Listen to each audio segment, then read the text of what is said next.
Good evening and welcome to UPMC Sports Surgery Clinic Evening for Runners. I'm Fiona Roche. I'm the General Manager here in the Sports Surgery Clinic. For any of you that don't know us, we're about 10 minutes from Dublin Airport in Santry, just off the M50 and the M1.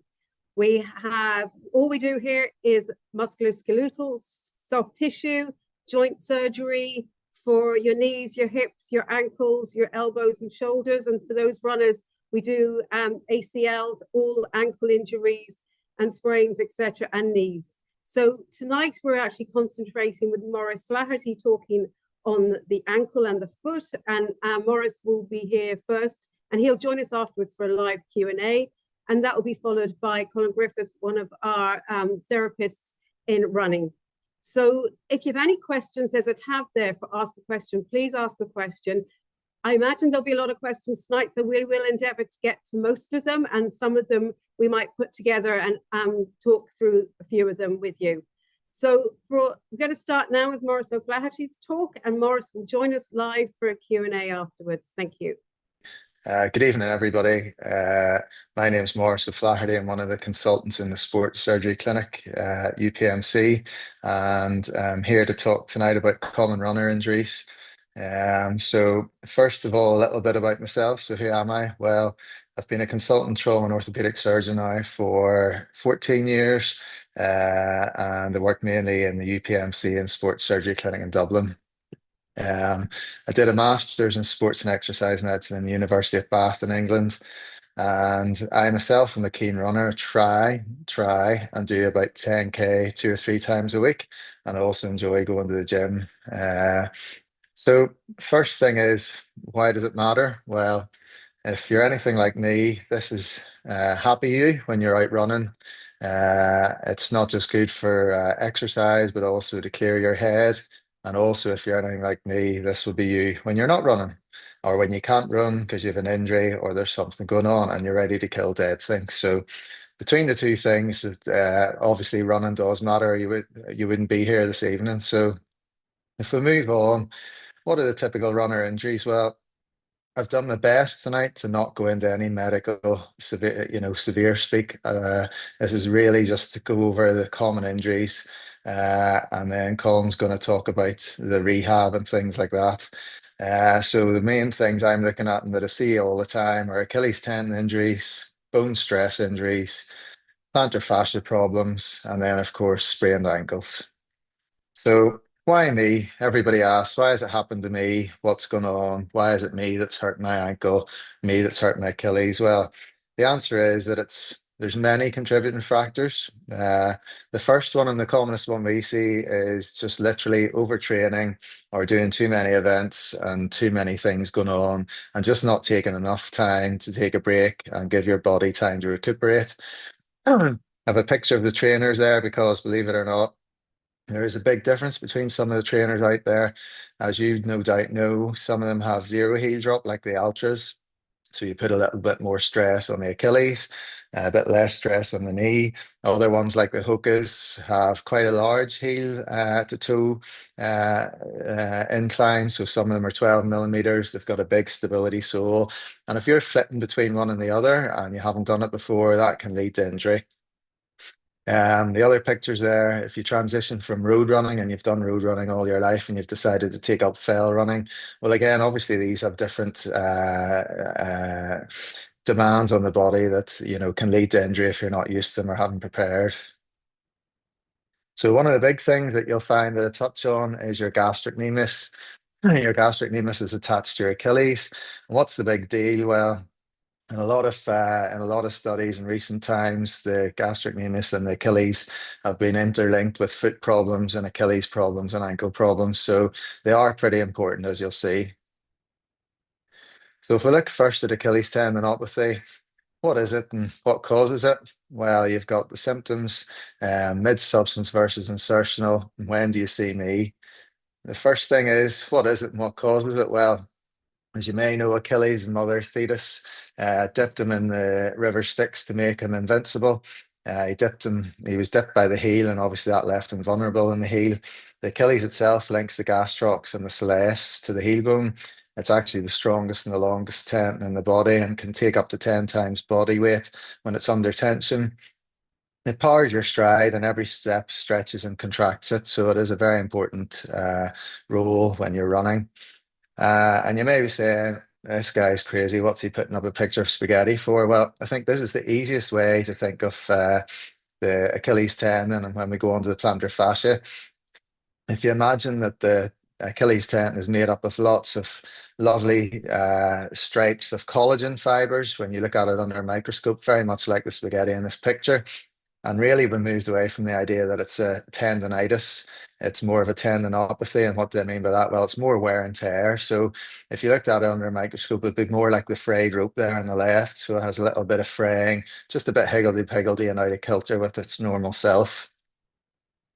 So what can cause it? Well, tight calves, as we mentioned before, stiff ankles, poor footwear, overtraining and overloading it, all are implicated in it. So the symptoms, you may have already know these yourself if you've had it. Lump in the Achilles that itself is tender.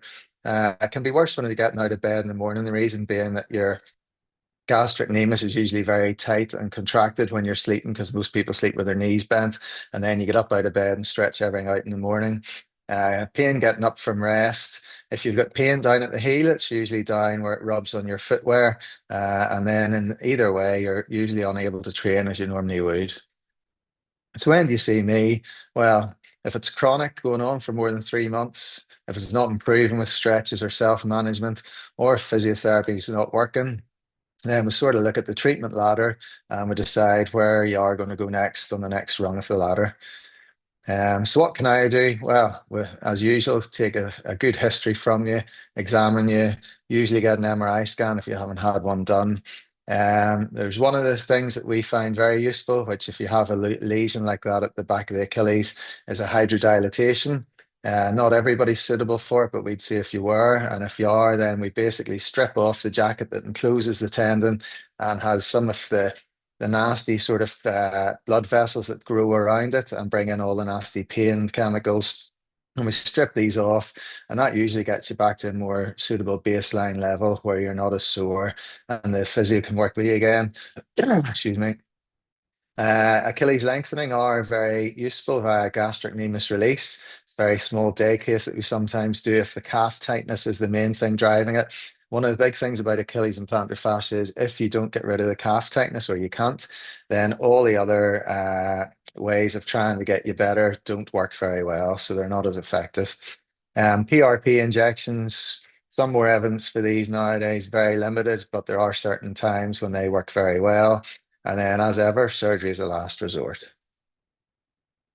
So the next thing then, bone stress injuries. What do I mean by that? Well, on the left, you can see one picture. This is your heel at the very bottom. And on the right, you can see the same picture, but it's a bit darker.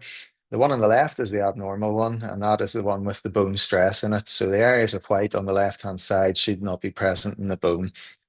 And what is that? Well, I try to describe it like a crunchy bar. And if you imagine punching a crunchy bar with your knuckle, the chocolate on the outside will be okay. But if you imagine the honeycomb on the inside is a little bit stoved in and a little bit watery. And why is that? Well, it's essentially a bit like in bone. There's an overuse that can be common in runners. It can be for a variety of reasons, usually trauma or overuse. It can be metabolic due to some of your metabolism and your hormone imbalance or things like that, or it can be due to inflammatory conditions. And what happens in all of them is that fluid accumulates in the soft bone or the cancellous bone. That leads to pain, swelling, and it often worsens with activity. And quite often people come in with a limp, things like that. What do I do? Well, we very importantly offload the area that's injured.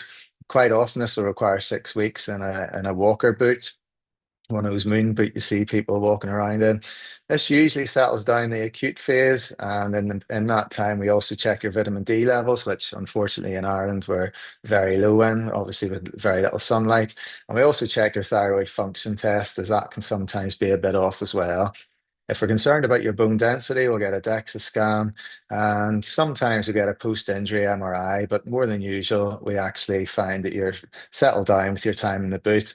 And if we've checked all the other things, the more important thing can be to check your biomechanics, your running pattern, and get an orthotic if need be. So moving on, plantar fascia is the next thing. What does the plantar fascia do? Well, the plantar fascia is, believe it or not, very important. It is a shock absorber mainly in the heel, and it transfers force across from the heel to the balls of the toes. And this is made up again of type 1 collagen. And again, I go back to the original picture, we're thinking of spaghetti. So under the microscope, lovely and straight fibers, very uniform. And when you look at a plantar fasciopathy, again, not fasciitis because there's no real true inflammation involved, you see that it looks like the rope on the left and a bit frayed. This too is why anti-inflammatories don't tend to work with plantar fasciitis or Achilles tendinopathy, because it isn't true inflammation. So what can cause it? Well, this is one where tight calf muscles are implicated quite a lot. It's very important to assess the tightness in the calves.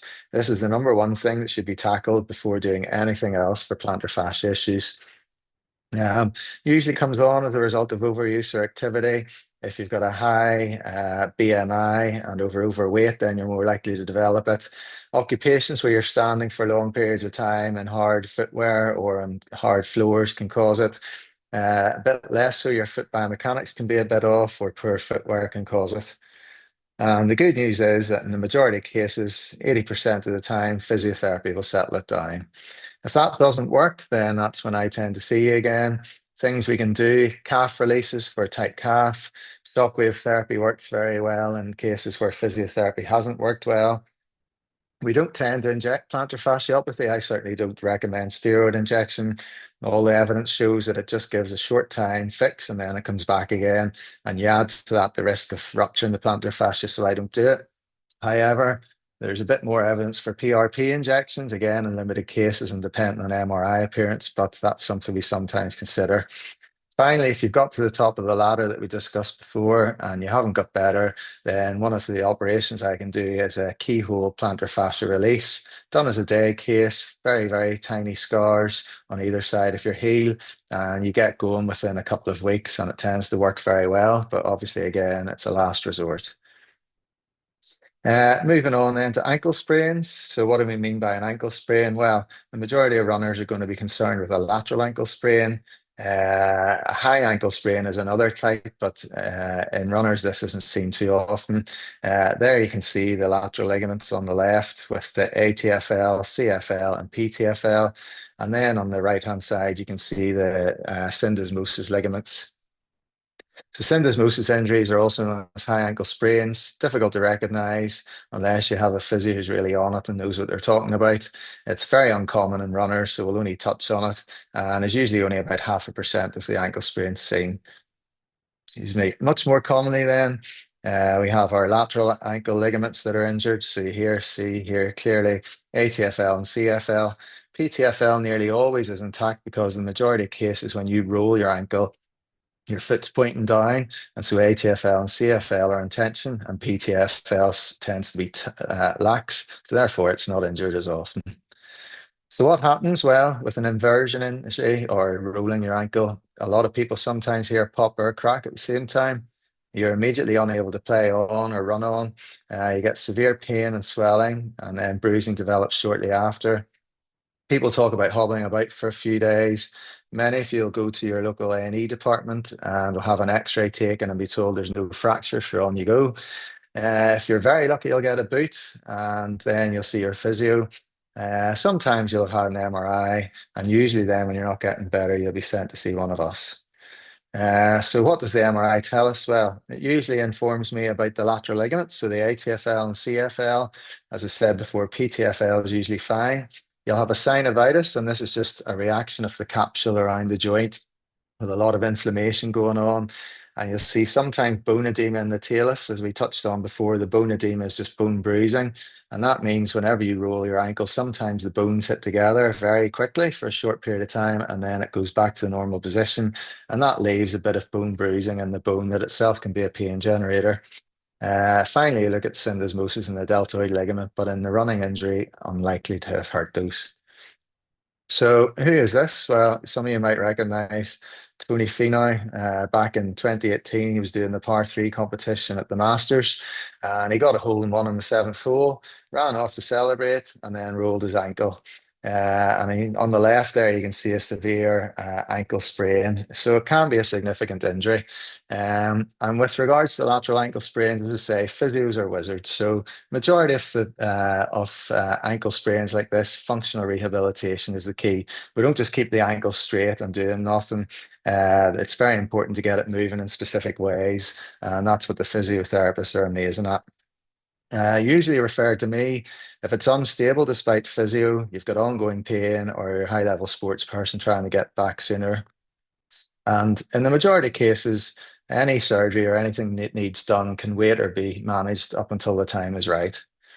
So what do I do? Well, one of our best operations that we do is a lateral ligament surgical reconstruction, and it involves two parts. One is looking inside the ankle and clearing out any scar tissue. That's the ankle arthroscopy or keyhole bit.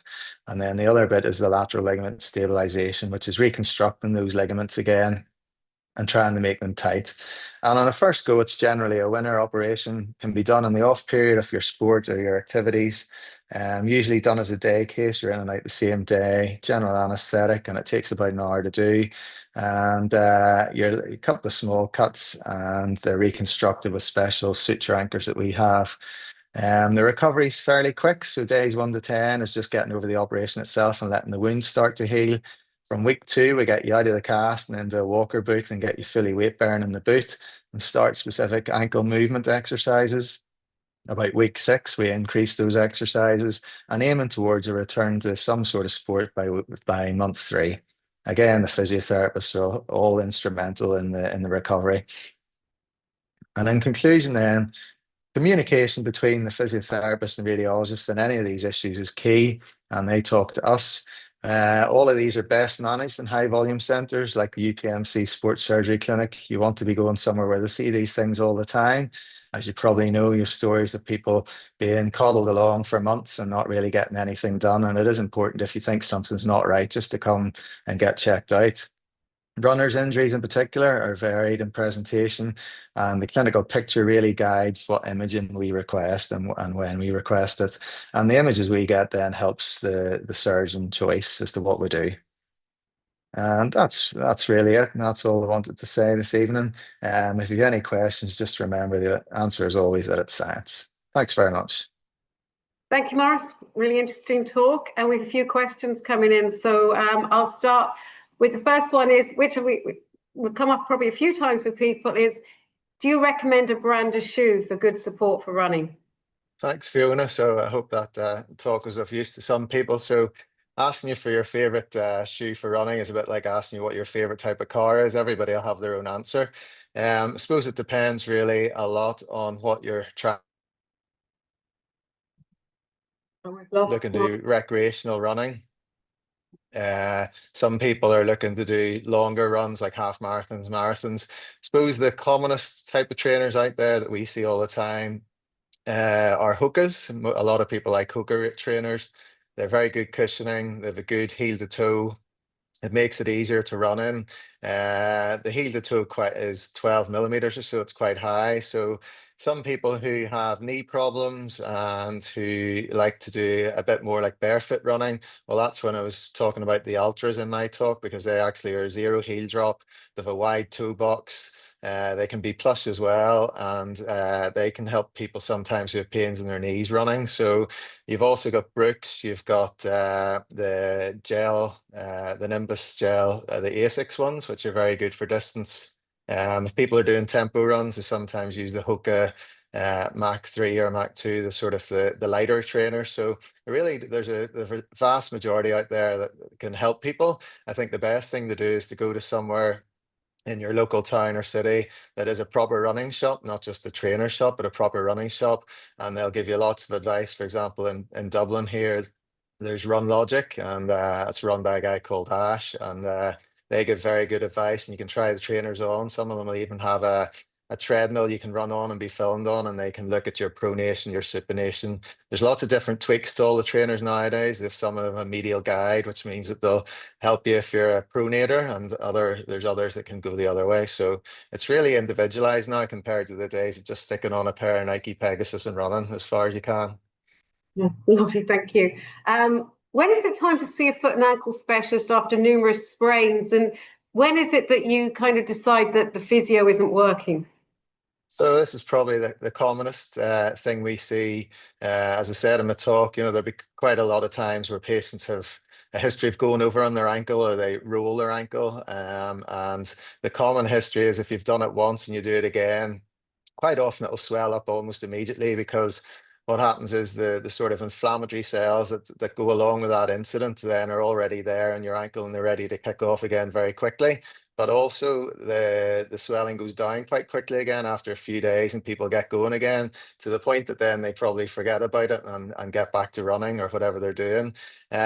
Some people have had physiotherapy, and usually, as I said in the talk, that works very well. I think probably when I should see it is if you're running and you feel like you're going to go over on it all the time, or if you're doing simple things day to day, like walking on a cobbled street, taking the bins out at night time, and you feel you're rolling over on your ankle, well, then that's another indication that you can do all the physio in the world you want to, but it's not really going to help that problem. So we'd really like to see those patients come to see us, because it is a very good operation to sort that out for you if it's got to the stage where physio alone isn't working, and we can really stabilize that and get people back to a good degree of sport again. Okay, good, thank you. I'm 74. I've always kept fit, ran for years, now do a lot of fast skiing, Pilates. Is that sufficient exercise? Person walks 10,000 to 15,000 steps, but has a meniscus surgery a year ago. Is it too much walking? Good man. If I'm doing that when I'm that age, I'll be delighted. Yeah. Yeah, I mean, you can never do too much walking in reality. I suppose the thing again is in moderation. The Pilates is very good just for non-impact stuff. I suppose the sore your ankles get, or the more your ankles get unstable, or you feel like you're really having trouble with your ankles, then I often say to patients to switch from the impact stuff, which unfortunately is running, over to Yeah. non-impact, so bike, cross trainer, rowing machine, things like that. But again, walking isn't really true impact in that sense, in that if you're walking on a fairly flat surface and you're not testing the ankles too much, it should be fine. The walking that's a bit more troublesome then can be the hiking or unstable paths, things like that, or sand even, believe it or not. So you have to obviously tailor it to that. Yeah, okay, thanks. Would you recommend anything in particular for prevention of plantar fasciopathy in police officers? Great presentation, thank you.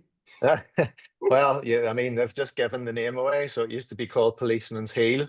Yeah. The reason being it was all policemen and policewomen got it. It's really all about, and I sort of touched on it, you can't touch on everything in the talk in great detail, but from looking at, if you look at the literature over the last 5 to 10 years, plantar fasciopathy, a lot of it is the breakthrough, and it is the fact that it's not an inflammation thing. It's not an itis, it's a fasciopathy. And that then stems from the fact that the calf muscle is very integral to it. So even though they're not technically connected, the calf and the Achilles down over the heel and then into the plantar fascia really works as one big unit. So if you can keep the plantar fascia stretched out, i.e. by stretching the calf and the hamstrings, then that is the majority of the issue solved.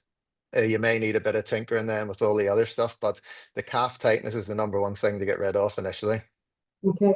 I had a small tear, lateral tear tendinopathy of Achilles insertional. I PRP, which cleared the tear, but still experiencing some pain. Is this common? What should I do next?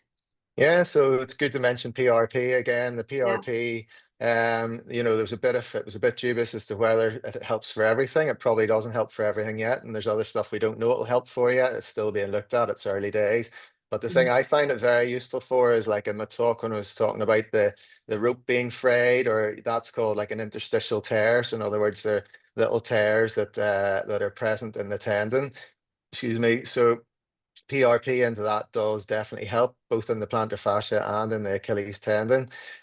If you're having trouble still, well then usually that's then a time to see one of us, because quite often the MRI will show up things like calcium in the tendon where it inserts into the heel bone. The heel bone itself might have a slightly abnormal anatomy, which makes you more prone to it, a thing called a Haglund's deformity. And again, that can be the thing that irritates the tendon, or it could be the thing that's in between the two of them, which is the thing between the tendon and the heel bone is a wee thing called a bursa.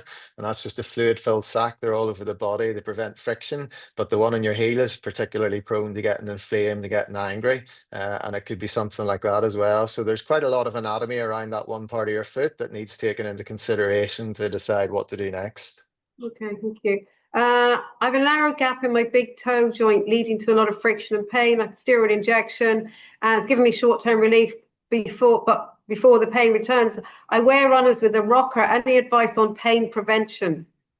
Yeah, so I mean, if you're getting steroid injection into your big toe and you're aware that the joint is a bit smaller than it used to be, then it sounds to me like you have a thing called hallux rigidus. And we grade it from 1 to 4, with 1 being not too bad at all, 4 being the worst. And believe it or not, MRI is good, but X-ray is actually the best, the standing weight-bearing X-ray, which you can get when you come to see us, and we get certain views. And that really determines what you can do, because after a while, no matter how many injections you put into it, it won't help. The rocker sole in the trainer is a bit like the old-fashioned insoles that you used to get for it, which was called a Morton's blocking splint, and it basically stops your big toe from dorsiflexing up, and that's just really for pain relief. But I would say if you're having symptoms like that in your big toe, the earlier we can see you in terms of looking at the degradation of the joint, the better, because really, you go from 0 to 60 very quickly with toe arthritis, and you either have nothing done or you can end up with needing a fusion done, which makes it a bit harder to run. But there is an in-between operation called a kylectomy, which if you're like a grade 2, 3, or if you're in certain conditions, if the x-rays prove that they can do it, then it works very well, and it maintains the movement in your big toe, which is a big thing if you're a runner. So I would encourage you to be seen early if you've had a couple of x-ray guided injections into the toe and you're still sore. It's probably time to come and see one of us, just to make sure you don't go too far, because you might be able to keep the movement and it might help you. Okay, thanks, Maurice. We'll just get 1 or 2 more in, and then I prefer to run over grassy areas and country parks, mountain, wear ankle supports. Is running on concrete areas more likely to do damage to your joints? The concrete will give you a bit more impact, force through the ankle, force through the feet. But conversely, it's actually probably worse for your ankle running on grass or on sand. It's sort of an urban myth that you're better not running on flat concrete, because if you imagine the stabilizers of your ankle are on both the outside of the ankle and the inside, and it's different muscle groups and tendons that do that. But there's also ligaments involved, which is like the lateral ligaments I was talking about in my talk, and the inside ligaments. So those ligaments all don't like very much being on uneven ground, because there's constant adjustment to the undulations in the ground, and actually it's much less stress on your ankle or your foot to be running on flat floor. So you mentioned collagen a few times in your talk. And any thoughts on supplements for collagen? And does menopause impact? Yes, so yes and yes. So collagen supplements, yes. I mean, there's plenty of information out there on them. The marine collagen's probably the one with the best evidence behind it at the minute. But then you also have the nutritionists who say that if you have a good protein in your diet, there's really no need for collagen supplementation. So as long as you're getting your 30 to 60 grams of protein a day, you shouldn't really need collagen peptide supplementation. What was the second bit of your question? Menopause. Sorry. Oh, the menopause. Yeah, I mean, yeah, unfortunately, yeah, that does affect the tendons, affects the ligaments. It also affects bone density. So it's quite a common one for the bone stress injuries is the hormonal imbalance that sometimes comes with the menopause. So yeah, that's another thing that we look at when we see you looking in the whole round of things. Yeah. This will be the last one now. They get a sort of kind of burning feeling between the Achilles and the ankle bone. Is it tendonitis or something else? Planning on running a marathon in Dublin in a few weeks. Yeah. It sounds suspiciously like Achilles tendinopathy at the insertion. So where the Achilles inserts into the heel bone, that would be probably the top likelihood of it. You could try doing a bit of stretching and hope that it goes away, the calf stretches, but again, unfortunately, that person might be predisposed to having a bit of Achilles tendinopathy at that part where the Achilles inserts. Yeah. So fingers crossed for them. Maurice, thanks very much for joining us tonight. No, thank you for having me. Thank you. Welcome. And our next speaker now is Colin Griffin, and Colin will join us as well after his talk for a live Q&A. Thank you. Thank you, Fiona, and good evening, everybody, and looking forward to presenting to you this evening on, I suppose my title is Building Running Robustness, given that there is a running injury theme to this, and maybe discussing some things you can do to minimize the risk of injury and to help to make yourselves more robust as runners, either yourselves if you're athletes or as coaches with your athletes. So basic outline of the webinar is we'll go through some of injury risk factors and overuse injury models, or what we think we know of how these overuse injuries occur, because most running injuries are overuse injuries. You can get the odd acute injury. We'll discuss some of the common running injuries and what we know about them. I'm going to give an overview of the biomechanical demands of running and discuss then strategies to build robustness and to prevent or minimize the risk of developing an injury. So I suppose the first thing to consider is that our bodies are designed to adapt. Every system in the body, whether it's our energy system, whether it's our hormonal system, nervous system, muscle tissue, and anything else, it's designed to adapt. And there's a very old and a model that's kind of stood the test of time called the General Adaptation Syndrome by Hans Selye, a Hungarian sports scientist. And this applies to any sort of aspect of biology. And we've got a baseline. That could be a baseline level of fitness. That could be your tissue, whether it's muscle tissue, bone tissue, tendon tissue, or cartilage. And we've got the baseline. And if we want to change the baseline, we've got to give it some stress. So when we train, we apply stress to the body. And as the stress applied, our baseline will temporarily drop because our system is fatigued, it's under stress, alarms go off, hence it's called the alarm phase. And once we give ourselves enough recovery time, we get a chance to recover, and our fitness level or our capacity will increase. So it is important to have that sufficient recovery time. And that recovery time, that window is known as a resistance phase. So we're starting to become resistant to that stress that's applied. And our capacity goes up. It's called supercompensation, and we reach a new baseline level of fitness or tissue capacity and so on. However, if we don't adapt adequately or sufficiently, whether that's because we overload, the stress is too much at a moment in time, we haven't allowed enough time to recover, we're operating at a low level of capacity on that given day or week, or haven't factored in the accumulated load and fatigue over the preceding days or weeks and so on, we don't adapt, and the alarm phase, I suppose, extends a little bit further, and our ability to recover becomes compromised and takes that a little bit longer. And if we don't allow for that an adequate window and try to apply more load on while recovery hasn't been fully complete, then we're at risk of some sort of performance decrement or risk of injury or illness or some sort of negative adaptation. So this paper by Tim Gabbett was published early this year, and just a nice illustration of how we can apply that general adaptation syndrome model to tissue. And he's, I suppose, taken some of the best evidence that we know for different tissues like cartilage, bone, tendon, and muscle. And you'll see that there are different, depends on the stress applied, obviously, you'll see that there are different recovery windows for each tissue. So for cartilage, when we apply repetitive sort of impact loading, cartilage can recover quite quickly within 30 minutes after a loading bout. That could be hopping, that could be landing, something that's kind of short and intense. Obviously, the accumulated running is a little bit different, but cartilage is designed, it's compressible and deformable. It is designed to repair itself and recover in normal circumstances. Obviously, cartilage does break down over time, and as athletes and even non-athletes get older, other factors such as metabolic factors, inflammatory factors can impact the cartilage's ability to recover and adapt. And bone can also recover quite quickly after short bouts of high intensity loading. So doing something like hopping or skipping or even sprinting, the bone tissue can recover within 48 hours. Obviously, during extended running periods, that can take a lot longer. Tendon, normally when we apply high intensity loading to a tendon, whether it's like plyometric exercises or sprinting or something of high intensity nature, it does take 48 hours or so to recover properly. And then if we apply high intensity loading to a muscle, particularly fast eccentric contraction, so eccentric is when the muscle fibers lengthen under tension. That does take, you get DOMS afterwards if you're not accustomed to it, and that can take up to 2 hours or more to recover. So again, it's important to keep that in mind. Different tissues take different time frames to recover and adapt. So essentially, when an injury happens, that tissue fails to adapt for some reason. And usually there's a mismatch between load applied to the tissue and the tissue's capacity to handle and adapt to that load. And I suppose load and capacity can mean different things. So again, this is quite a busy flow chart, but if we just work through it, on the left, we've got capacity. And if you look in the top left, that's your tissue capacity at the start of a training session or a given week.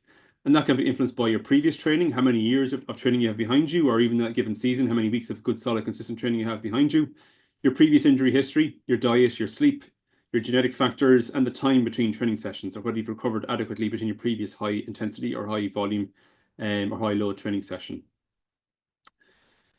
And when we're fatigued, you know, that our tissue capacity can temporarily reduce if we do a hard session, or if we accumulate a number of high demanding sessions over a period of time, that tissue capacity can reduce temporarily. And on the right hand side, if you look at load, there's different, I suppose, factors involved here. There's a load per stride, that's the force going through the body, and at an internal level, the force going through the tissue. And that can be influenced by speed, duration, and also the terrain you're running on, whether it's hilly ground, flat ground, an uneven surface versus solid surfaces. And then there's a load distribution per stride, because when we, put load through the body, different tissues can experience different stresses, and that can vary from person to person. So someone's anatomy and body shape can differ from someone else, and that can influence where that load goes. Someone's running mechanics and style can also impact where the load goes throughout the body. Also running shoes, different running shoes, different shoe types can have different impacts on different people. Whether it's your kind of heavy or more foamy type shoes versus your more minimalist type shoes, and also surface. So soft surfaces can vary where the load goes. Hard surfaces maybe less so. But again, not that one surface is good or bad. It's what you're accustomed to. And if you change footwear or change your habitual running surfaces, and you try to do the same training load, that can, I suppose, change how the stress is applied to the body, and that can be a bit of a risk factor if you're in a fatigue state doing that. And then I suppose when we look at that load, how it adds up, the number of strides in a given session, and also the tissue load per stride, and then how that accumulates over the session or over the week or training cycle. And essentially, when we're in a fatigue state, if we go back on the left, our capacity is lower, and we have a high cumulative load built up, and the tissue capacity is exceeded, and then we're at a high risk of a running injury. And I suppose we've also got to factor in the non-training stressors, because it's one thing, stressing the body and recovering properly, but also other non-training stressors can impact the body's capacity or the tissue's capacity at a moment in time. So if we take a typical day for a typical athlete, and if we assume that you dedicate 2 hours to your training in a day, you work or study for 8 hours, you might have a 1 hour round trip commute to work or to university or to school if you're a younger athlete. You might have some social activities, or if you're a parent like myself, you might have your kids' activities in the evening that could take up to 2 hours. You might sleep for 6 to 8 hours, and then you might have 3 hours there to play with for free time. So I guess, we think about the training time, but we often don't factor in the other stressors, the other time, the other 22 hours in the day. And that could have an impact on how you are able to recover and adapt to a training stress or a training stimulus on a given day or a given week. So if your work is stressful, or if you're a student coming up to exam time, that's an extra stress in the body that can temporarily reduce your capacity to handle training, delay your recovery time, and if you don't allow for that in your training, that can predispose you to injury. If you get poor quality sleep, so it's not so much how long you sleep, but it's the quality of that sleep. If you're lying in bed for 10 hours, but you only get about 4 hours of quality sleep, that's not great. Whereas if you go to bed for 6 or 7 hours, and 6 hours of that is good quality sleep, well, that's good. So again, most people probably need on average 6 to 8 or even 9 hours of sleep, but the quality of that sleep is quite important. And also how you manage stress, whether it's stress in the work environment, stress in your education environment, stress at home, and other things that can also elevate your injury risk if it's not managed carefully. So most systematic reviews looking at common distance running injuries have pretty much similar findings, and this is one by Peter Francis back in 2018.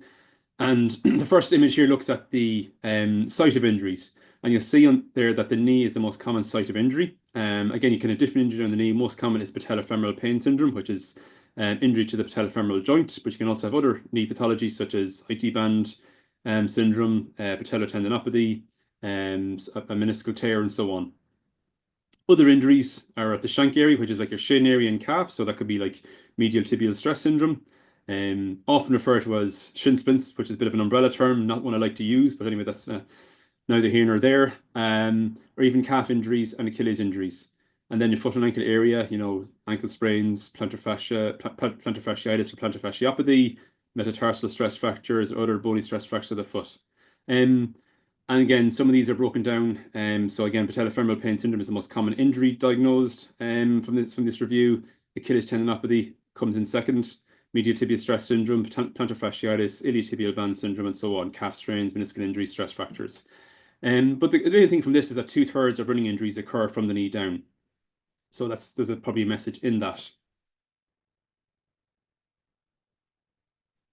And if we do a basic needs analysis for running, you know, because when you look at most strength training programs and advice for running, people focus a lot on the glutes, the core, and all the rest, and probably neglect the muscles lower down that are quite important.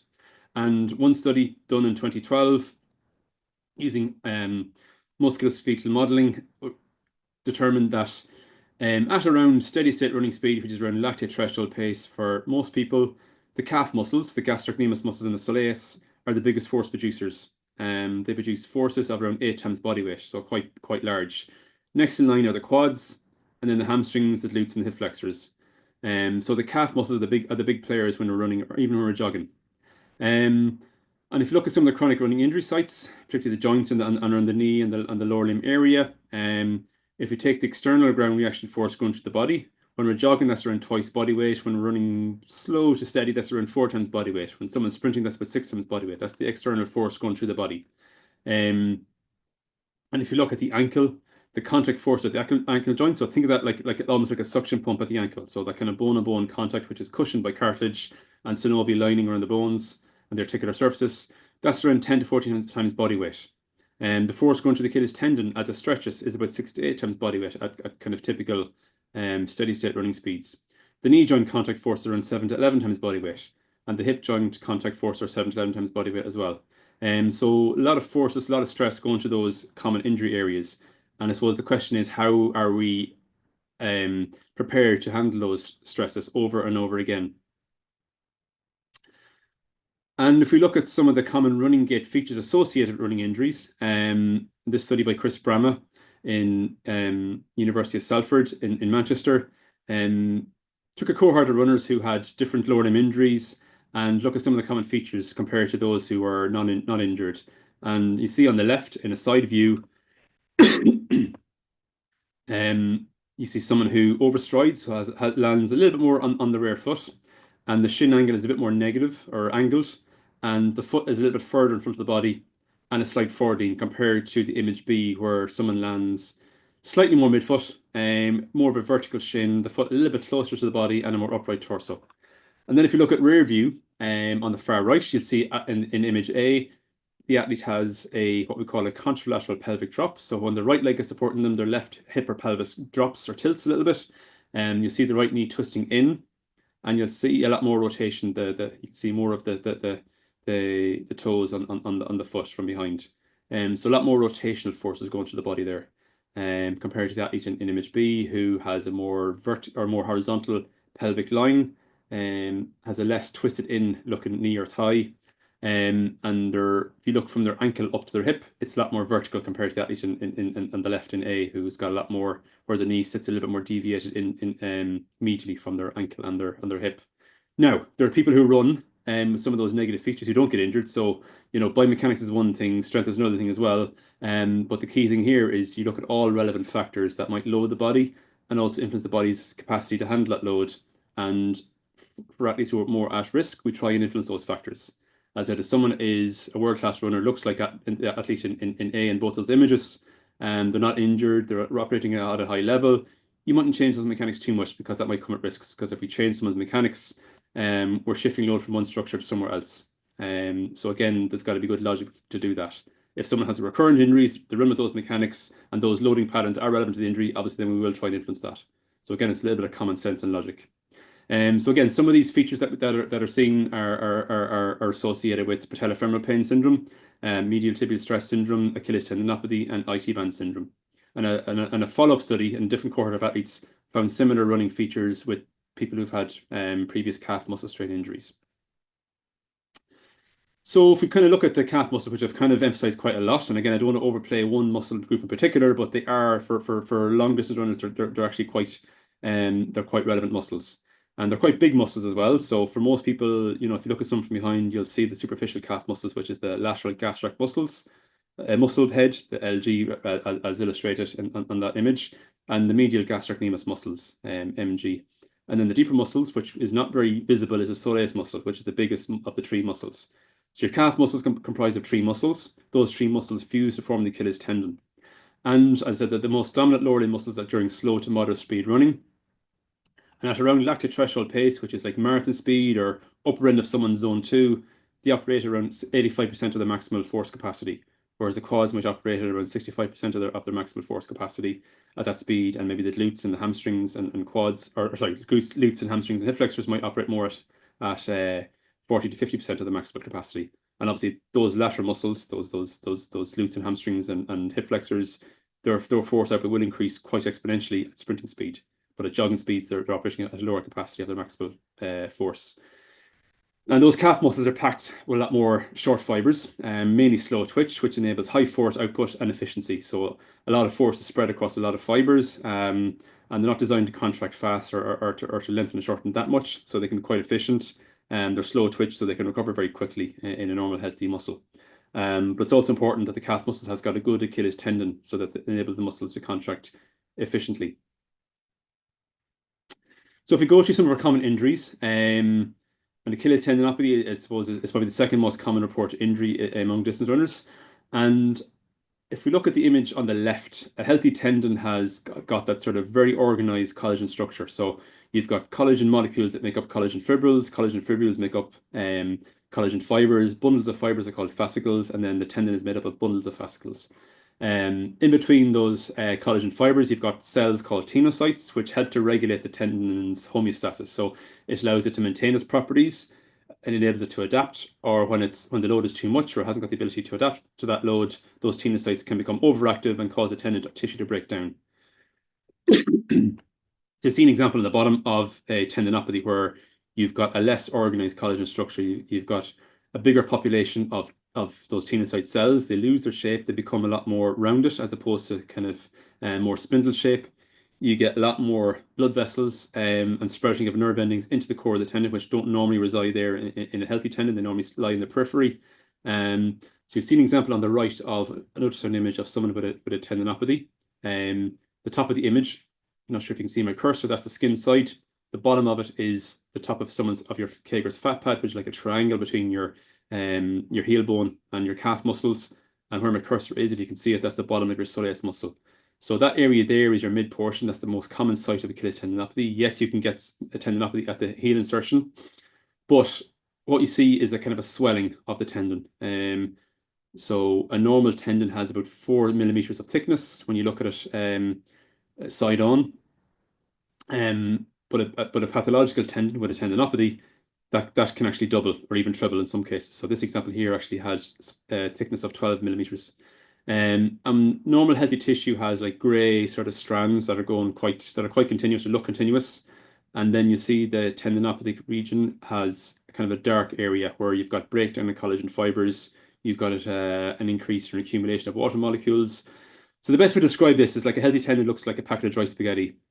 And with a tendinopathy, it's like having a packet of dry spaghetti with a wet patch in it, where those spaghetti strands become more thick and kind of gooey and puffy. So that's probably the best way to describe analogy to use for a tendinopathy. So you get a breakdown in collagen structure in that region, extra water molecules. That region is less tolerable to load going through it. And when you have a tendinopathy, it can impact how the calf muscles, their structure and the function of the calf muscles. So you can, the calf muscles the fibers can shorten. That even one head of the calf muscles, oftentimes with a tendinopathy, it can be the lateral gastrocnemius muscle can shrink and can waste. And the fibers from the tendon fibers from that muscle can detension. And that can alter, I suppose, how the calf muscles are loaded, and that can predispose an athlete to recurrent injuries or even a subsequent calf strain. But I suppose there's more things than training that influence the tendon health. So, obviously someone's muscle strength and capacity is quite important. So again, how the muscle and tendon muscles, so the three muscles and the tendon coordinate, the mechanical properties of the tendon, how elastic or not elastic they are, and the capacity of the calf muscles. So that's important for tendon health. Training load and physical activity levels. Tendons like routine. So when the load applied or the increasing load is too much for the tendon to adapt to in a moment in time, again, it can trigger a negative reaction from the cells and cause collagen tissue to break down and for a tendinopathy to occur. And then age, obviously older people can reduce some of their tendon properties can reduce. Certain medications like certain antibiotics, steroids, statins can influence tendon health in a negative way. Biopsychosocial factors. So, when you got a sore tendon and you're stressed and you're worried about it, that can amplify the pain response. And especially if you've got kinesiophobia, you're afraid to do something in case it makes it worse. And other systemic health conditions such as metabolic disorders, if you're predisposed to diabetes or other metabolic disorders, for females, hormonal fluctuations, menstrual cycle can impact tendon health, and certain autoimmune conditions like rheumatoid arthritis or other, I suppose, arthropathy conditions can also impact tendon health because it can trigger or fuel an irregular inflammatory response that can predispose someone to a tendinopathy or slow down the tendon's ability to recover and adapt. Calf strains are quite common as well. Oftentimes there's a gradual onset, especially in distance running. So sometimes you can get that sort of that kind of quick, kind of feeling like a dagger going through to the calf. So your more superficial calf strains, like the bottom of the medial gastroc, that can feel that can be a sudden onset. You can feel it there and then. Sometimes with a soleus strain, it can be a gradual onset. You wake up the following day and you feel like you got a tight calf, and after I'll just warm it up and stretch it and foam roll it and hope for the best. Doesn't often work like that. So I'm always a little bit cagey when someone comes in and say they got a tight calf and it's been going on for a few days, and the point where they're struggling to run, you can't just work that out. So yeah, I would be kind of suspicious of a calf strain, and I would definitely try and get an MRI scan, especially for the soleus, because you won't pick it up on ultrasound easily. Even the most skilled sonographer, you can't fully rule out a soleus strain with ultrasound. So whereas you can with a medial gastroc strain. So an MRI scan is the recommended go-to to properly diagnose a calf strain, especially those deeper muscles. So older athletes are a bit more predisposed. Those who have had a previous lower limb injury, such as a previous calf strain, a previous Achilles tendinopathy, or a previous ankle strain, can have a higher risk of a calf strain or a recurrent calf strain. So if you develop a tight calf and it's gone on for a few days, I would assume it's a strain until proven otherwise by an MRI scan, because otherwise those days can become weeks and those weeks become months, and you're in the vicious cycle of trying to train, breaking down again, trying to train again, breaking down again, and lacking that bit of consistency. Some bone stress injuries. So again, I suppose bone stress injuries are kind of operate along a spectrum. So you can have like say for the medial tibia, you can have like a reaction or an irritation or an inflammatory response around the periosteal area, which is where the muscles sort of anchor to the bone. And it's quite an innervated area where you get you have a lot of sensory nerves, and that can amplify the pain response, even though it mightn't look too bad in an MRI scan, because you got muscles sort of tractioning off that periosteum. Then you can have some bone stress, so the outer layer of the bone that becomes irritated, and you get some bone edema, and I suppose a low grade sort of stress response, not quite a stress fracture, but then you can move up through the grades. Then when you get a proper fracture line, then that's when you're in a lot of trouble. So basically, you got a breakdown of bone tissue, which is a normal response to training, and an inability of that tissue to sort of replenish or to repair itself on demand. And that process could be going on for weeks or months, not necessarily one session.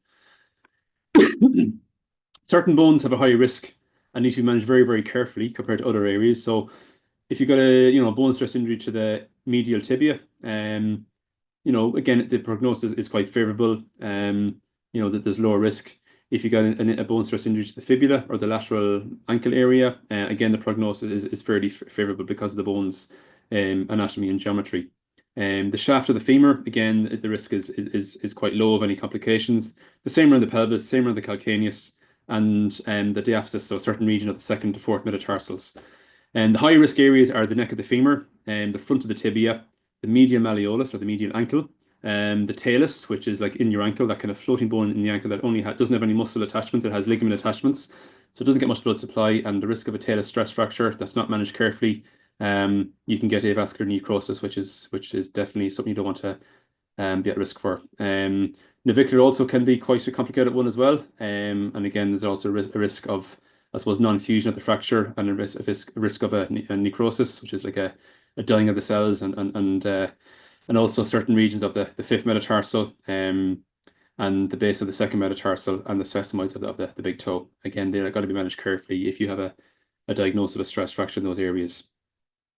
And certain factors that impact how load is applied to the bones is biomechanical factors, so ground reaction forces, your body shape and alignment, your running mechanics, training factors, so the duration, frequency of training sessions, the recovery windows, intensity and speed, your muscle strength and endurance. So again, the muscles around bones act like struts to keep the bone, to kind of control the loading going through the bone, because even though the bone it seems like a hard structure, it is quite pliable. So the bone is trying to bend or deform when there's load going through it, and those muscles help to buffer some of that.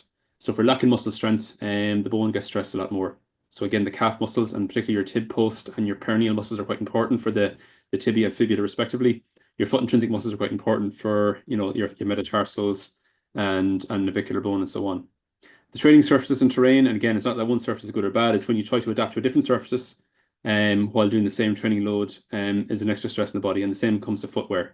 There's no right or wrong shoes that you can sort of apply across the board. Everyone responds differently to the same shoes. But if you change your footwear, don't allow a proper habituation period, and do your normal training, that's an extra stress in the body. The muscles are going to get tired trying to adapt to that, and that can increase bone loading or loading in any other tissue. And other intrinsic factors, you know, that can influence bone's ability to handle load are genetics, diet and nutrition. So especially if you're depleted for long periods of time, the bone metabolism will slow down. Calcium and vitamin D is also important for bone metabolism. Hormonal status is also important, particularly for females, you know, who are of menstruation age. You know, your physical activity history. So again, the more training you have in the bank, and more consistent training you have in the bank, the more robust you are to weather storms and to handle training load. If you have low bone mineral density and risk of, you know, osteoporosis, that's going to be a complication that can influence bone's ability to recover and adapt. And again, certain medications can also weaken the bone and impair its ability to adapt. So some of the common strength assessments we do in the clinic would measure calf peak torque or peak strength, usually on our isokinetic dynamometer, and we would do it at a speed of 30 degrees a second. So you're pushing out with the foot. We also pull back in to work to measure shin strength, but typical strength measures we look for recreational sports person being able to produce torque, peak torque so torque is like rotational force or leverage force, 130% body weight or 1.3 times body weight. For a sub-elite athlete, you know, 1.5 times body weight, and for an elite sports person, somewhere upwards of 170% body weight to twice body weight. Sometimes we might do a seated calf isometric strength test to get a measure of soleus peak force, and again, we're looking for 1.5 to twice body weight of peak force. And also looking at calf endurance. There's one thing measuring peak strength, also calf capacity, so how many reps they can do to failure or to fatigue. So again, on a small 10-degree incline board, being able to do good quality calf raises, and when they get tired, we stop them and count the reps. So minimal 20 reps for recreational sports person, maybe who's of middle to older age, 25 for your average person who's of middle age, maybe plays sport recreationally, and 30 reps for an elite sports person. And sometimes we might delve a little bit deeper and maybe measure EMG, which is like the I suppose the electrical activity of a muscle and the ability of the muscle to activate and see what the pattern is between different muscles. And sometimes we also use ultrasound to look at measure muscle architecture. If I see a suspicion of muscle weightage, measure muscle fiber length, and also measure tendon strain as the calf muscle contracts doing calf raises. And so it would profile someone based on this kind of quadrant, where you on the vertical axis is measure of their peak strength, on the isokinetic strength test. So again, the cutoff being 150% body weight. And on the horizontal axis, how many good calf raises they can do through full range, with 25 reps being the cutoff. So if someone's in the bottom left, they're in a poor state, they got poor endurance, poor force, maybe at a high risk of injury, certainly not doing their performance any favors either. So we want to get them in that top right-hand corner where they got good force and good endurance.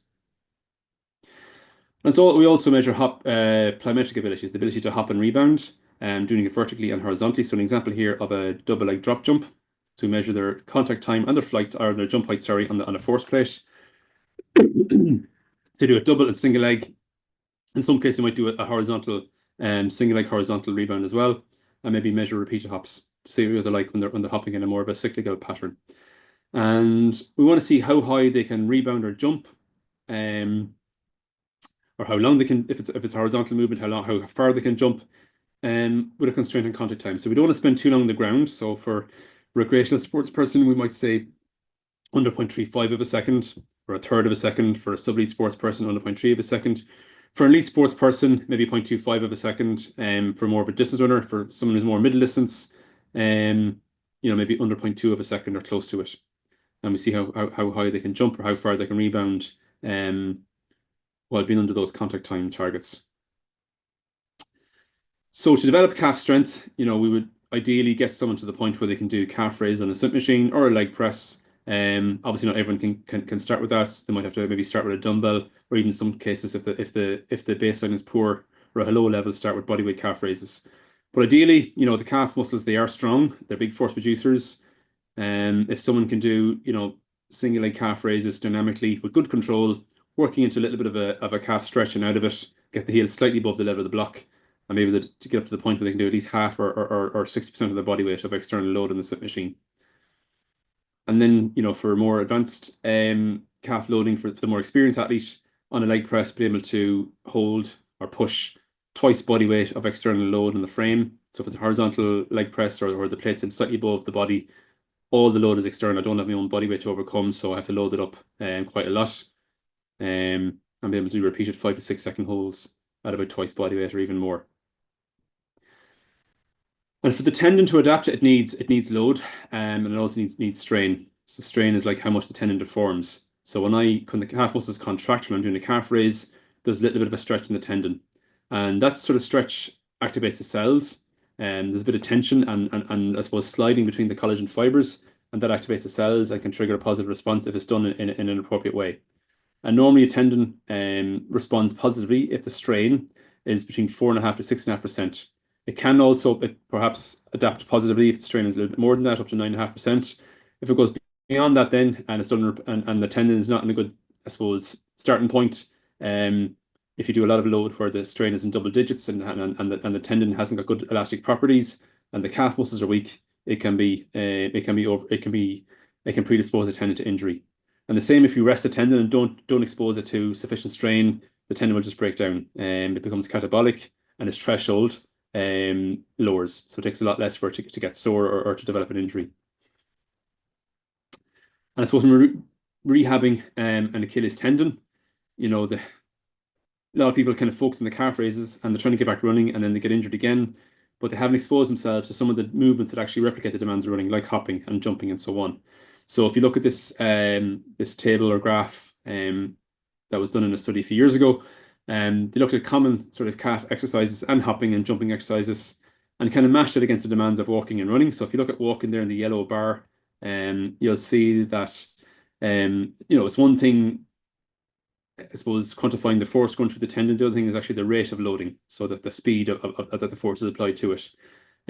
So again, most of your calf exercises, they're important, but they're slow movements. And again, that's fine, but also the tendon also needs to be exposed to fast movements that apply a fast stretch to the tendon. And if you look at running, you're looking at, for a slow run, you're talking of, loading rates of like 60 body weights per second. So if you're just doing calf work, you're only getting about, for a typical calf raise, find one here, single leg calf raise, you're probably talking about 15 body weights per second. So yes, that's important to adapt the tendon, but to prepare it for running, it's probably not enough on its own. So when you're doing some hops, especially double leg forward hops, single leg forward hops and drop jumps, you're getting body weights, you're getting loading rates of more than 60 body weights per second. So I always try to expose the tendon to a little bit more than it needs, so it's able to handle the demands of running. So again, typical plyometric training exercises. We might start with double leg poker hops, and just try and get good smooth patterns. Aim for a flat foot contact. Most people think they have to land on their toes when they're hopping, but the tendon prefers more of a flat foot contact. It's a more favorable way of loading the tendon. And then been exposing it to single leg hops, especially if you want to get back running at a decent level. You want to be able to take that load on one leg and be able to handle that. And then hopping forward, which is probably the highest loading rate on the tendon. So it's really important we try and tick those boxes. That's an important link between rehab and getting back running.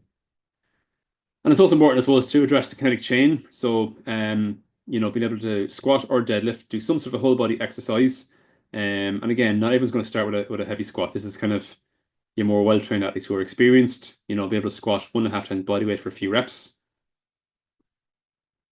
If you are going that heavy, again, just have your safety mechanisms in place, have your safety pins out, be comfortable sitting back on the heel. Should always finish a squat if you're doing, say, 4 to 6 reps, be able to finish their set with the ability to do 2 more reps if you had to. But for someone who's not experienced in the gym, they can just do a simple goblet squat. If they're comfortable sitting back on the heels, great. So I'm just going to let this play. And push up fast. Again, the bottom of the squat, we want torso angle and shin angle to be parallel or as close as possible. Sitting back on the heels, knees not coming too far in front of the toes. And that's just a nice way to spread the load around the lower limbs. Make sure that glutes and hamstrings are doing the fair share as well as the quads. And if someone is not comfortable sitting back on the heels, they can use a box or a chair. So put that, you can see the stool behind, they can sit back on that and aim to tip the chair and then back up again. And then also maybe some single leg strength as well is important. So doing step ups, lunges, or even an example here of a Bulgarian split squat. Load one leg at a time. And again, just at the bottom of the bottom position, make sure you've got good alignment. Let this play.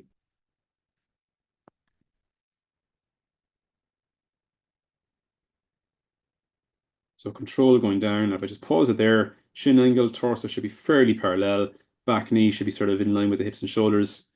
So again, just getting your stance length right and be explosive coming up.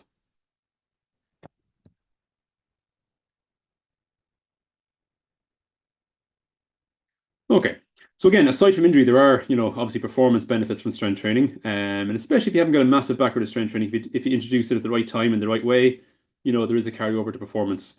And one of the most common ways of measuring, I suppose, a response to strength training is measuring someone's running economy, which is how efficient you are at utilizing oxygen at a certain speed.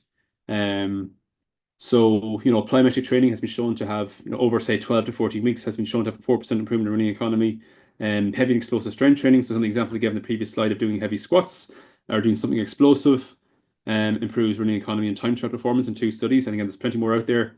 And particularly the calf. I know I keep going on with the calf and the tendon, but doing increasing calf strength and improving the elastic properties of the tendon has also been shown to have a 4% improvement in running economy.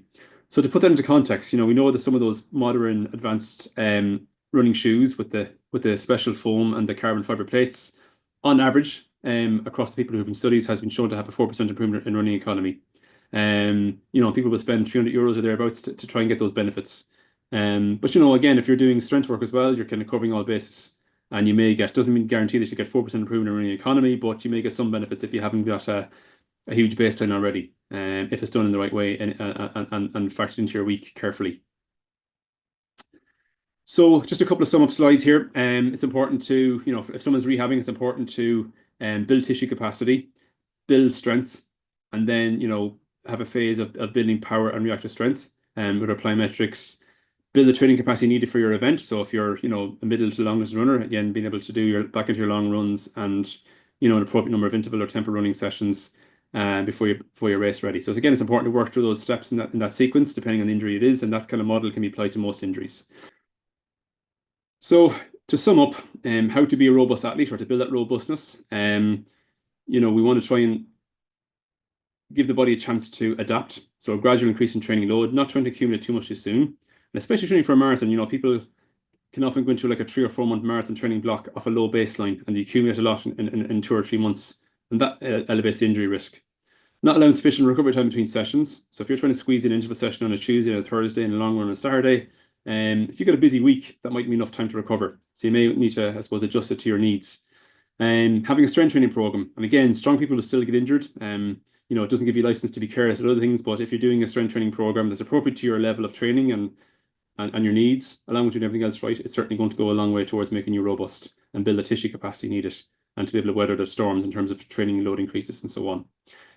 Quality of sleep, and again, that's I suppose if you look at the one thing that's going to influence recovery most is quality of sleep. That's where most of the repair happens. Nutrition as well, so again, getting good fuel in at the right time, and making sure you're hitting your calorie needs on a day where you've got high energy expenditure. And also, if you're trying to build tissue capacity, making sure you're hitting your protein needs. And also allowing or managing non-training stressors and not overlooking that. And I suppose the most important thing is consistency. So the more consistent you are training with minimal gaps in your training weeks, you know, the more robust you will be. And I suppose from a performance point of view and an injury point of view, that's going to stand to you. So hope you found it useful. Happy to take some questions. Thank you. Really interesting talk. 3, a lot of questions 2, coming in. 1, now, a lot of people are asking finished. about exercise for I'm just gonna strengthening stop the calf share. muscles. So maybe just talk a little bit about that, when to do them, how often, can you do too many? Yeah, no, it just seems there's a few questions that kind of more or less ask the same thing. So I suppose take that topic, I suppose, as a whole, and I touched on in the presentation. You saw some examples of exercises there. As I said, the calf muscles are big players in terms of, I suppose, propelling you when you're running. They're also quite an injury-prone muscle group because they can be weak and underdeveloped if we don't we take up running late and go with a low base of conditioning. You know, they can get overloaded, and it is important to address them in your strength training program, and particularly if you're injury prone to any kind of lower leg injury. So I don't like the idea of doing calf stuff every day. So I like interval training, 2 sessions a week of reasonable intensity where you feel like you're working the calves, but give them a chance to recover. The challenge for those who might be doing an autumn marathon, say in Dublin Marathon next month or anything else over the winter months, you're at a stage where you're probably in a lot of higher volume training. Your body's under enough stress as it is. So it is a bit of a balancing act trying to do the right amount at this moment in time without being at risk of overdoing things. So I would say for those people, maybe just try and give it twice a week. 4 sets of 10 reps each side. At a weight, you could probably do 2 more reps in the set if you had to. So as I say, 2 reps in reserve, and just let them recover and just, you know, microdose it in around your training week. That doesn't compromise your recovery too much. Okay, thank you. There's a few questions then. How often do you find REDS is a factor in running injuries, and what do you advise? Yeah, so REDS, for those who aren't familiar with it, is relative energy deficiency syndrome. So basically, under fueling, and you know there could be other factors there as well. It's commonly seen in female athletes, and particularly younger female athletes of late adolescence moving into early sort of senior age, early adulthood. But there can be other psychosocial factors involved there as well, like that can be driving it. You know, being kind of body aware and focusing on image and maybe thinking that the lighter the better in terms of running performance. Or people can be just a little bit oblivious to their fueling needs and maybe underestimate it with the right intentions, and maybe just mightn't understand or realize how much they actually need.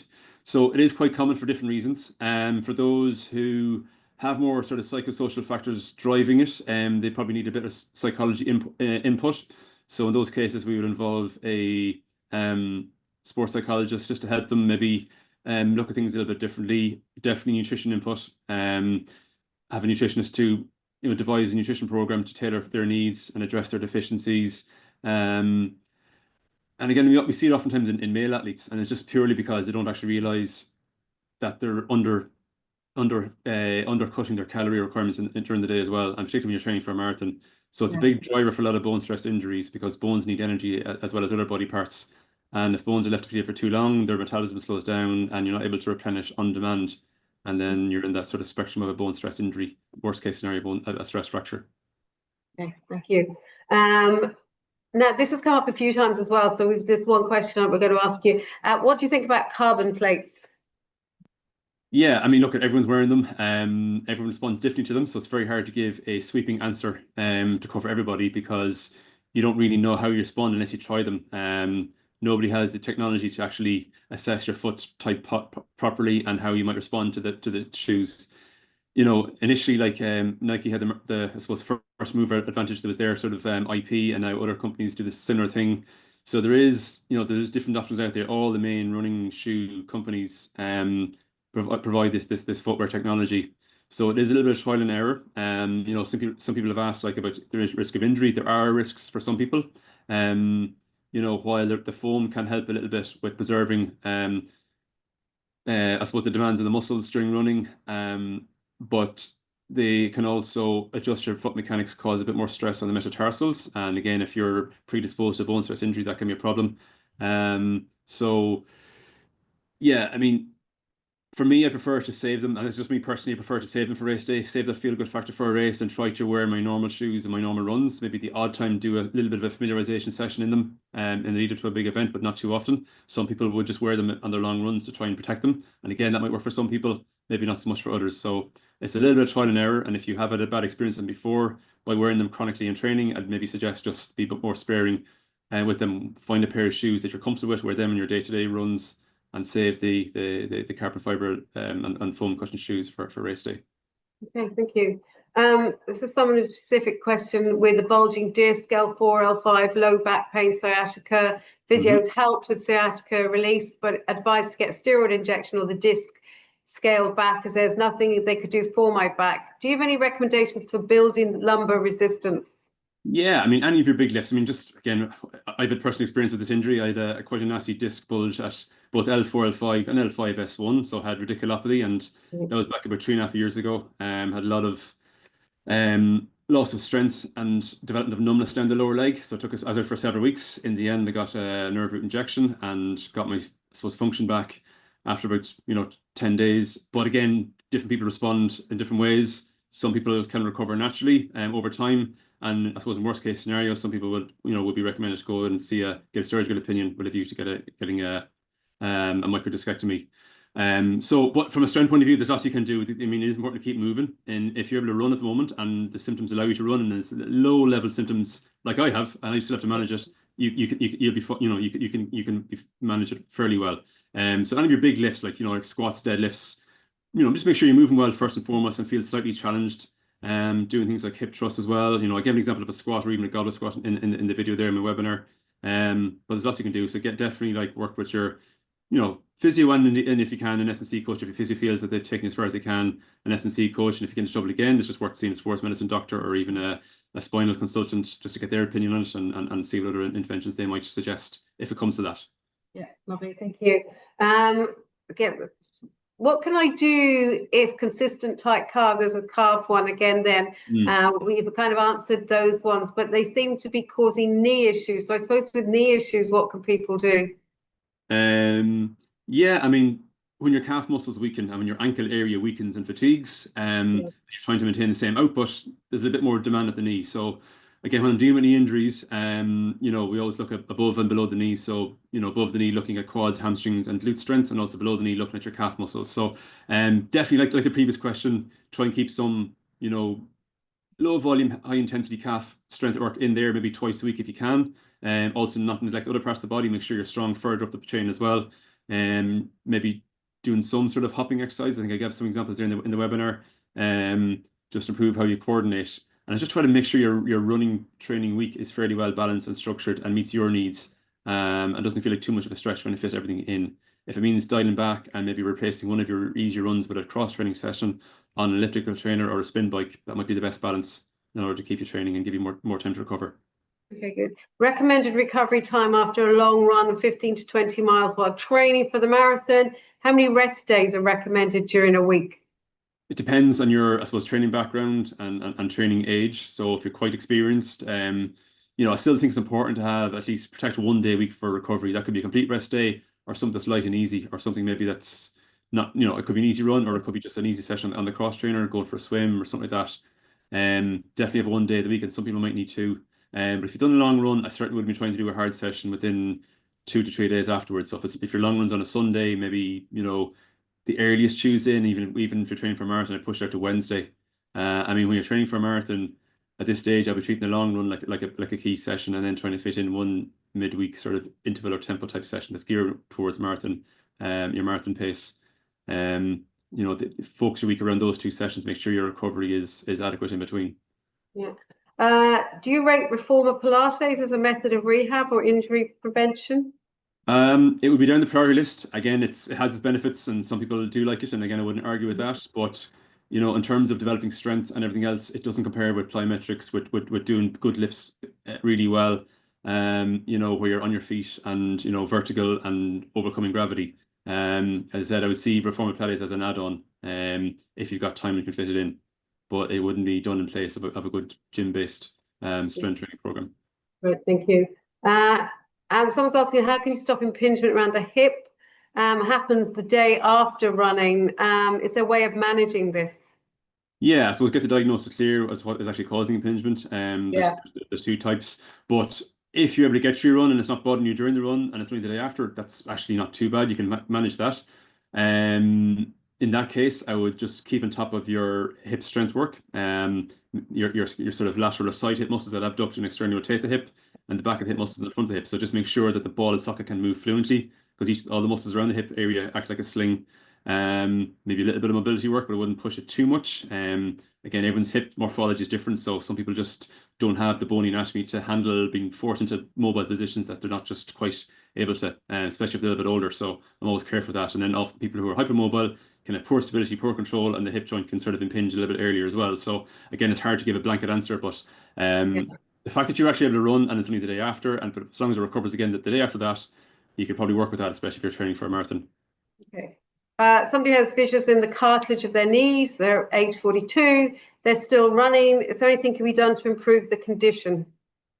Strength work, and again, if you keep moving, cartilage does like exercise. It likes impact. When the worst thing you do is actually stop and do nothing.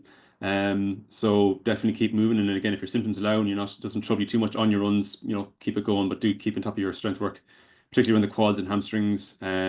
And then some coordination work with some plyometrics and big lifts. So again, a bit of I suppose similar to most other injuries that we kind of touched on there as well. Definitely keep on top of your strength work. Yeah.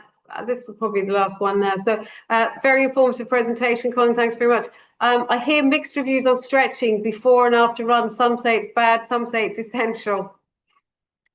Wouldn't say it's essential. Before a run, it's whatever makes you feel good when you're running. Sometimes doing a lot of long static stretching isn't great.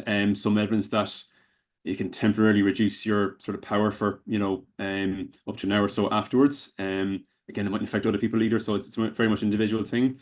I would prefer doing some dynamic stuff beforehand, maybe some dynamic mobility work, just moving into positions that challenge your mobility a little bit, while also making sure you're able to coordinate and be balanced, and use the muscles around the ankles and hips and so on. After run, I wouldn't get too pushed about it. If you do need to improve flexibility for some reason, I would keep it as a standalone session, because after run, and especially after a hard session or after a long run, your muscles are going to be fairly beat up, and stretching is certainly not going to speed up recovery. And you might feel good for a while afterwards, but it's not going to actually change much in terms of flexibility. So if you are going to do it, I would do it separate when you're a bit more fresh, if you do have any flexibility goals, whatever that reason might be. Okay, thank you. Thanks for joining us tonight, and thanks to anybody who's joined us tonight as well. If you need any further information or you want to make an appointment, there are numbers there that you can use. Also, we will be sending an evaluation out, so if you can give us your any ideas for further talks or what you thought about this talk, that will help us set talks in the future as well. So thanks everybody for joining us. Thanks, Colin, and good luck to anyone who's in the marathon in a few weeks. Thank you.